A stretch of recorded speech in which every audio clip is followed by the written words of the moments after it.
got no answer to your father. Go home. No. But if you feel that healthy, I don't answer to nobody. Jam on. Jam on. In the soca party. Jam on. Honey, honey, honey. Jam on. Let me see your body. Jam on. Jam on. Jam on. The reality of the situation is that we in Barbados have been starved for a national folk festival. And crop over, revival of an ancient sugarcane festival as it was, it fitted the bill. And it is a very jovial period in the life of the island. Crop over is a very important economic activity annually in Barbados. For us as Calypsonians, we see crop over as the forum and opportunity to comment on issues that are the burning issues within society.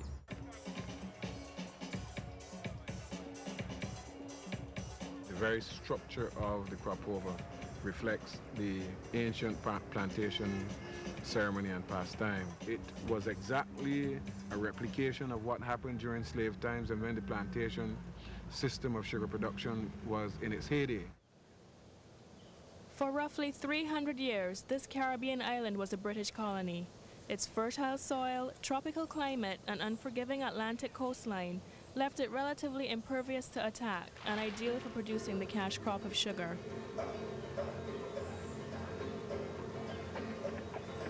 Only coming down the road with a horse and car. Only coming down the road with a horse and car. Horsey walking, only shouting, run for it just to come. We coming down the road with a horse and car. We got hello, potato, yam, cassava. We got things on the bring to sell. Bring pumpkin, bring banana. Come and get yours today. Hello, potato, yam, cassava. Come and get yours today.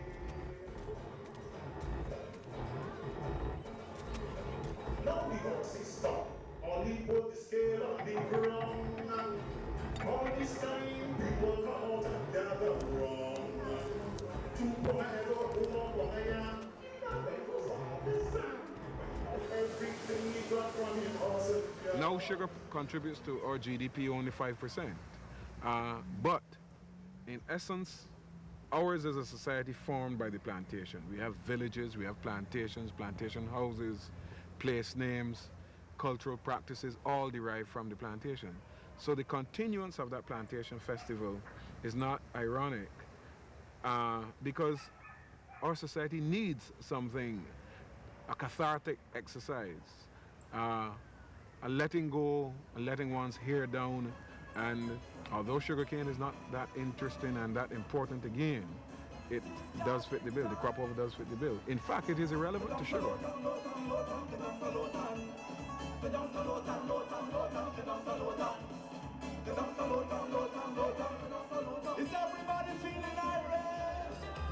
In 1974, sugarcane ceased to be the nation's leading source of revenue. It had become secondary to tourism. That very same year, Crop Over Festival was reborn.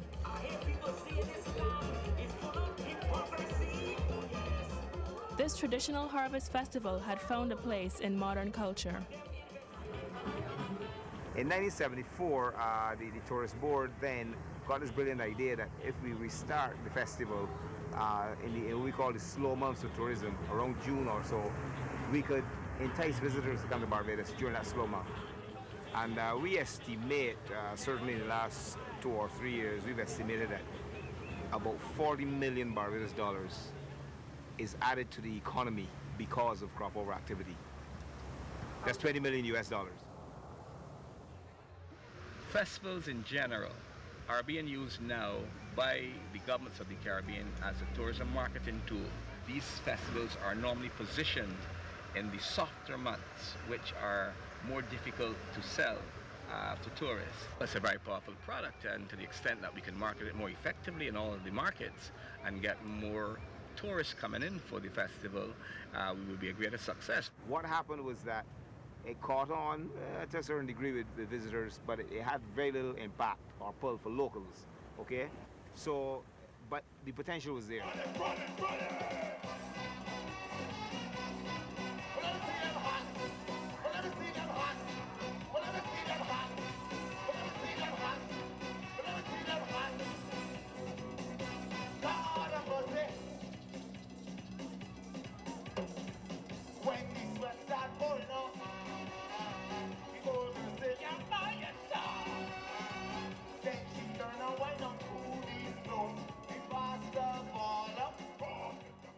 remained very small during those years when it was a tourist promotion. But it was soon handed over to the Ministry of Culture. And when that happened, the Ministry of Culture developed the festival as a festival of the people.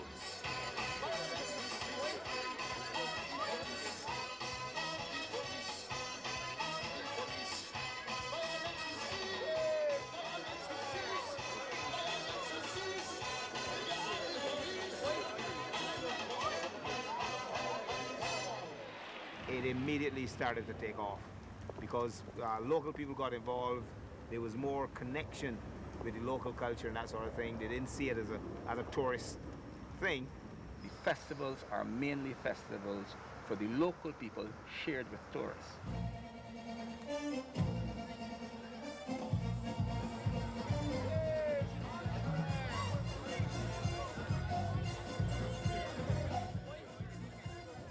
At least one of the most important aspects of crop over is that it creates the environment, it creates the forum where our artists, Calypsonians, musicians, storytellers, and others, craft workers, can really have that slot, that 3 months time period to expose their art, their culture, their song.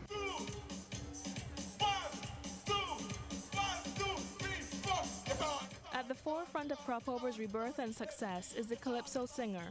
The Calypsonian is the voice of the people, expressing through song what is hidden within the masses. Each year, a Calypso monarch is crowned. Hundreds participate, but only 8 make it to the finals, which are held on the last weekend of the festival. It is a heated 2-month competition, and the winner becomes a hero overnight.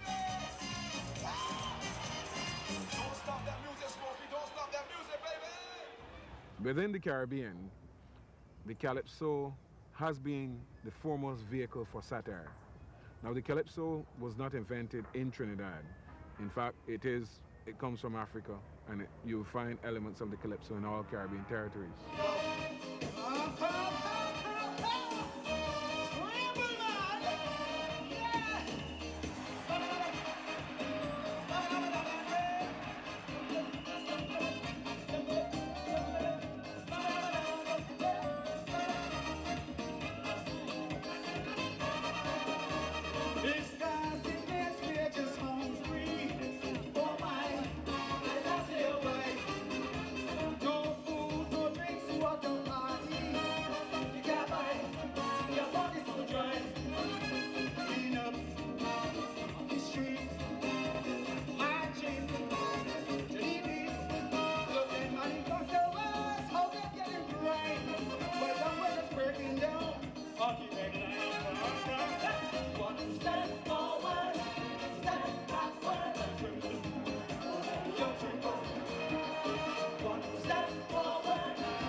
You have songs that are party oriented, songs that are designed to make you move and jump and have a good time. That's what party, let us say, music is about. But then there are also songs that encourage you to reflect on the social conditions, the political conditions. Life is a constant struggle from the cradle to the grave. We face an uphill battle. What comes through the Calypsonian is what is hidden within the people. See? So it's just a matter of the people themselves not being able to ask this question to sufficiently get it over to a wider mass of people. So they depend upon us as Calypsonians to ask these questions for them, to speak about the burials, society, to speak about what is good and what is bad, what is right and what is wrong. Who immediately step love to swim, she yankee rings around me until something sticks. If we are not in with the people, then we don't have a true direction of Calypso. He is a creature of the moment. He's like today's newspaper. He makes you interested, aware of what is happening. He gives you a particular perspective. Usually it is one of the working class. What I wanted to say, you know, is that the people didn't want no shit. You know? And I mean, I said it in my little ways. I mean, I'm not a politician. I could have only done that much. And in that short space of time, who knows? Maybe a few people out of the majority, the masses would have heard it, you know, and acted upon it. So if the Kaiso jury find me not guilty, the Kaiso judges, they have no case against me. They have to set me free, eventually, with the Kaiso monarchy.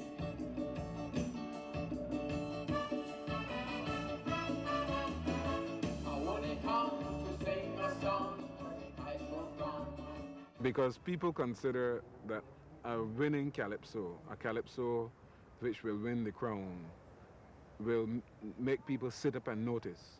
That when you hear a good calypso, you lean forward in your seat like this, and you're all intent on what the singer is saying. He triggers things in your minds. He brings to your consciousness things that you were only dimly aware of, or you knew not at all, right? So he is a person who, if he is able to play with your heartstrings, to trigger ideas in your mind, etc. But then you say, Kaiso, meaning good calypso, very well done, because you understand the messages which he is bringing to you through song. You understand the veiled mentions and allusions to people, to events, to happenings. Let me see you jump, jump, jump, jump, jump, jump. Too sweet to miss, do thy mercy. Now we jump, tell them, come now. I wanna hear say, too sweet to miss, Kadum. What I do? Come down when I'm for ya, I guess, come down. Come down when I'm for ya, I guess, come down. Is everybody having a good time? Right? I don't care what it costs me. Right? As long as it affects the people, it affects me. And if I am able to use Calypso as a source of very revolution, I would.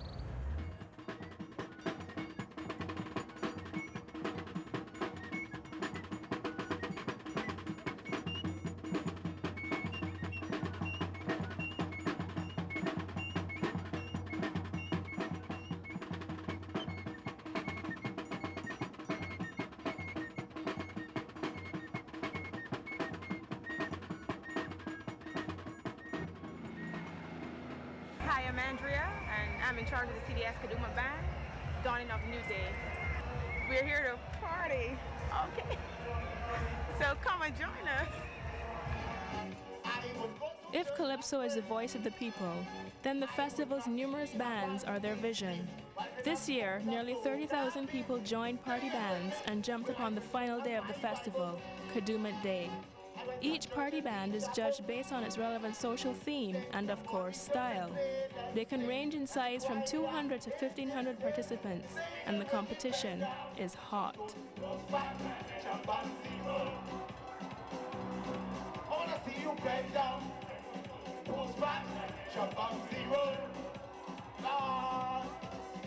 See all them sisters winding back and keep fast up on attack. The check and they can raise it and the choir singing left. Let me hear it again. I can hear you. Everybody bend down. Push back, jump on the road. Hey, blow the tape.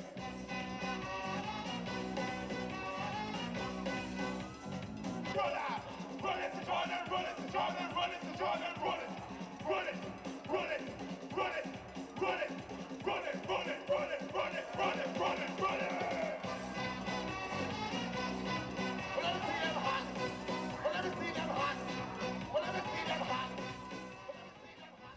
the themes in the early times, some people used to try to bring in themes that were foreign, that were not really Barbadian, but some of us had Barbadian themes, and then it was stipulated by the governing bodies that you should have Barbadian themes because we were a young nation. We're not even 30 years in independence yet, and we should be looking after our own nation and projecting our own image.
Traditional ritual, party bands, and calypso singers are not the only aspects of crop over, however.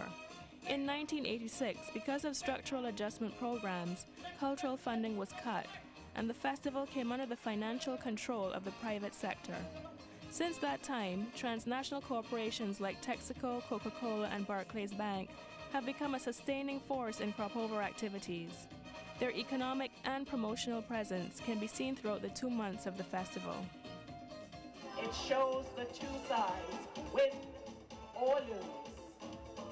It is from the Barclays-sponsored band, designed by Omar Wally Stewart.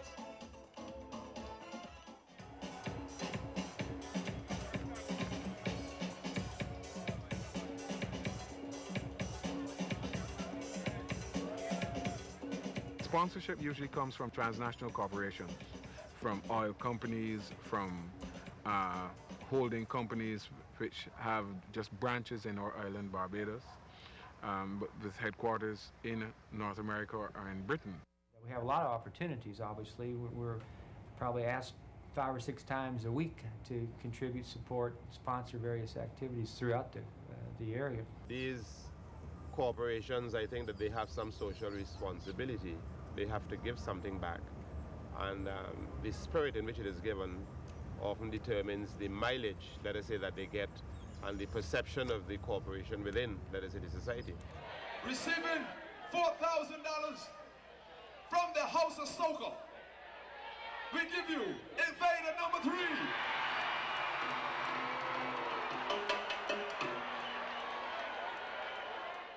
This parallels what happened in the ancient crop over times when the masters, plantation masters, sponsored the crop over on their plantations.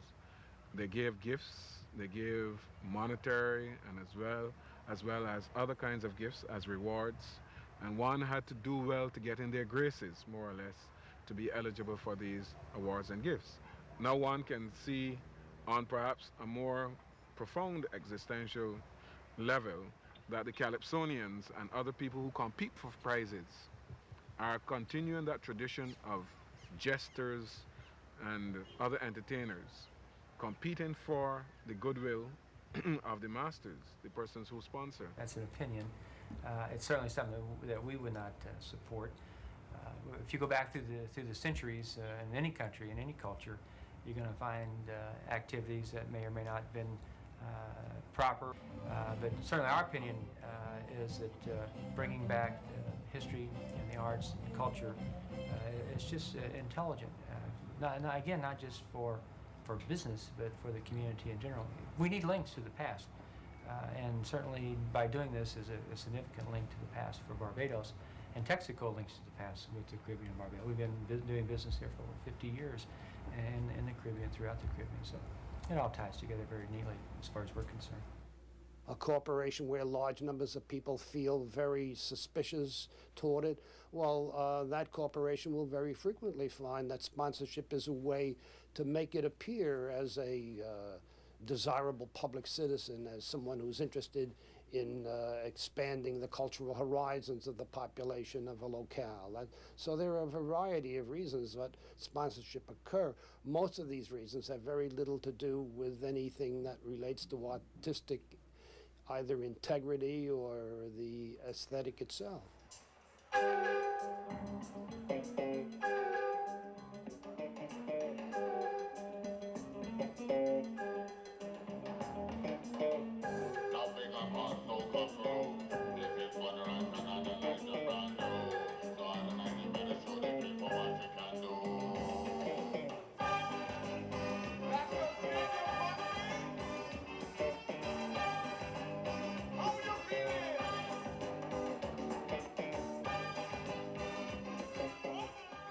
We were expecting people to come to us with sponsorship, and they never came, so we did our own thing.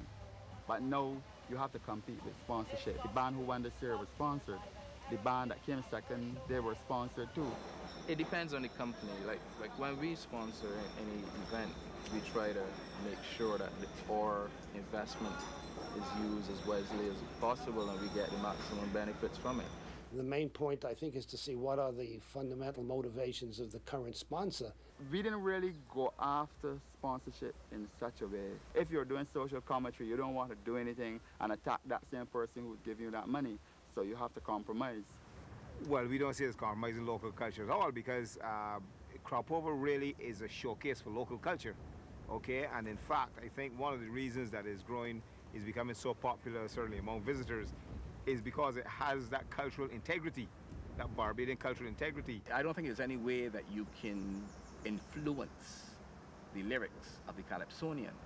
I don't think there's any way, and you will see it on Monday, you can influence what is cooked at Spring Gardens Highway, the way people interact down there. It is a Barbadian expression.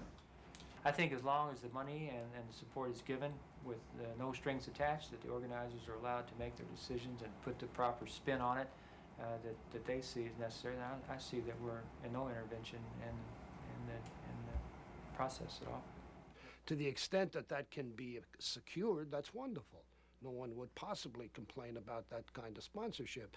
But you very infrequently will find any corporation that's going to put up money without strings attached of one kind or another. We are the official soft drink of Crop Over, so that we can get our sales benefits from that investment that we've made in the festival. And let me just say, we've invested in the Crop Over Festival for the last 10 years to maybe a tune of more than $500,000 in investment in everything that we do. And we always try to be involved in all of the areas where we can be seen as playing a developmental role, to encompass a whole integrated approach to just get our image, develop our image, the Coca-Cola image, in the minds of the consumer for that period. What I would say now is much more the case would be the focusing of the mind, the attempt to mold consciousness, the attempt to channel thought and thinking and human practices, which in a sense is even more devastating. I don't want to overstate this, but which has enormous consequences and shouldn't be underestimated.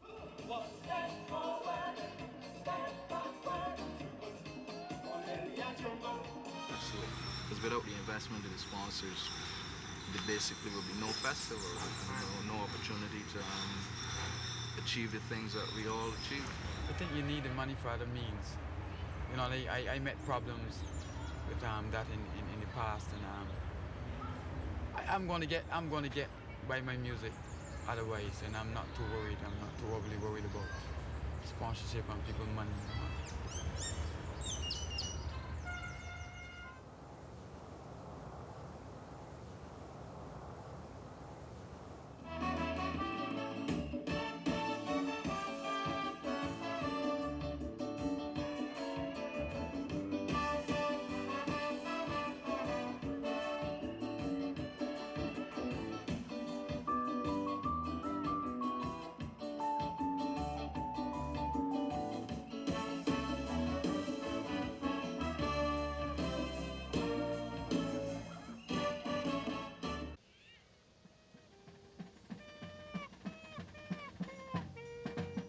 After nearly 30 years of independence, Barbados is still in the process of creating its own national identity. Yet, as communication technologies bring our global village closer together, how will developing countries like Barbados adapt and fit in? To what extent will transnational corporations be leading the way? Highly developed nations are so used to commercialization, yet is it fair that as a group, they saturate the rest of the world with the same corporate imagery? Is this the direction of culture in the future?